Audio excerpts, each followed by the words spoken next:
Last time, we delved into the fascinating and mysterious history of Ethiopia, a nation that stands alone in Africa as the only country never colonized by foreign powers. Surrounded by British, French, and Italian forces, Ethiopia remained untouched, a fact many attribute to the divine protection of the Solomonic dynasty. This legendary bloodline traces its origins to Menelik I, the son of King Solomon and the Queen of Sheba, as recounted in the ancient text Kebra-Nagast. Menelik, who became Ethiopia's first emperor, is said to have brought the Ark of the Covenant to Aksum, where it remains guarded to this day by a single elder known as the Guardian. Ethiopia's history is steeped in myth and wonder, from Solomon's command over demons and magical creatures to the construction of grand palaces and cities. The Solomonic dynasty, which began in 1270, claims a lineage that stretches back thousands of years, though much of it is considered legendary. Genetic research on the Beta Israel, or Ethiopian Jews, adds weight to these claims, revealing deep historical ties to the region. Old maps and texts refer to all of Africa as Ethiopia, with the Atlantic Ocean once known as the Ethiopian Ocean. The Solomonic rulers, a mix of Israelite, Arabic, and African heritage, left behind a legacy of iron and bronze cities, subterranean wonders, and tales of beings from the sky. Today, the dynasty continues, with modern descendants active on social media and in global royal circles. In this episode, we'll uncover more hidden truths about Ethiopia's past. Anyway, this is part 2 of the series. If you feel like you've missed anything, check out the previous video. The link is in the description. I recommend watching it to get the full picture. So, without further ado, fasten your pants and let's get started.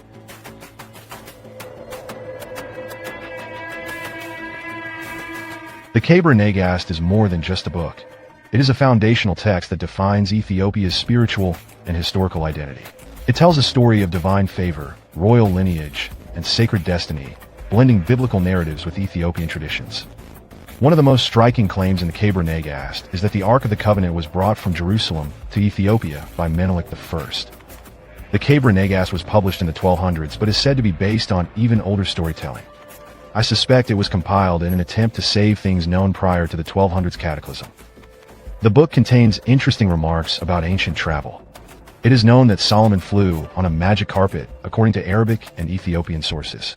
But it's less known that Solomon wasn't the only person flying around. I quote, "And having loaded their wagons, none of them traveled on the ground, but in wagons that were suspended in the air. And they were swifter than the eagles that are in the sky, and all their baggage traveled with them in wagons above the winds." This refers to Menelik traveling to Ethiopia on flying wagons.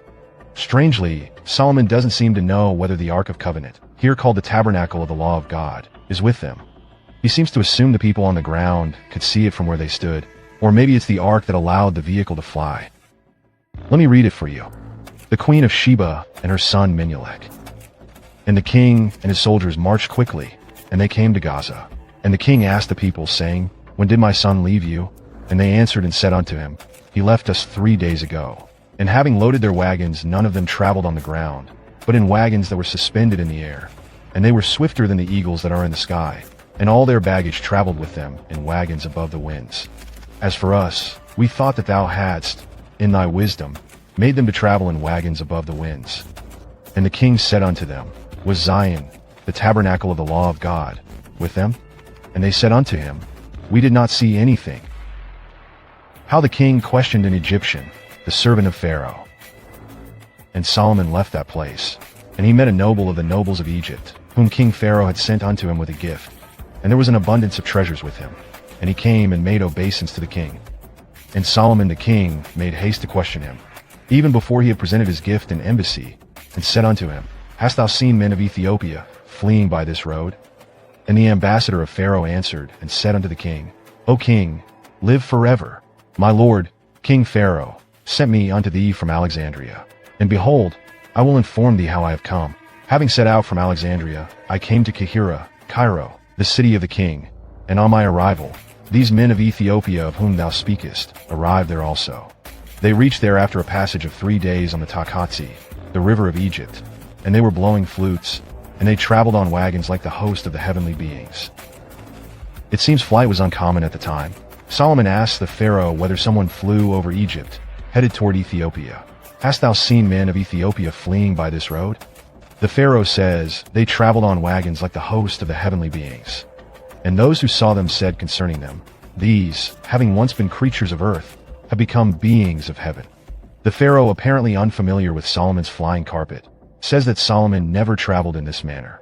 On their way to Ethiopia, they apparently shot down a couple of idols, were dashed in pieces, and the towers of the idols were likewise broken into fragments. Elsewhere in the book, we read that King David ran by the wagons without pain or suffering, and without hunger or thirst, and without sweat or exhaustion, and traveled in one day a distance which usually took 3 months to traverse. It sounds like David was driving a car. Their divine lineage apparently gave them the privilege of technology that the common people did not have. Elsewhere in the book we learned that Menelik traveled each day the distance of 40 days. And they found merchants riding towards them on their return journey, and they inquired of them concerning the tabernacle, and whether they had seen it. And the merchants answered them, saying, We have seen a great king and his numerous soldiers, and the box of the covenant of God was with them. And they were traveling along like the clouds when they are driven before the attack of mighty winds for a very long distance at a time. And the natives of the villages through which we have passed informed us that they traveled each day the distance of a 40 days journey.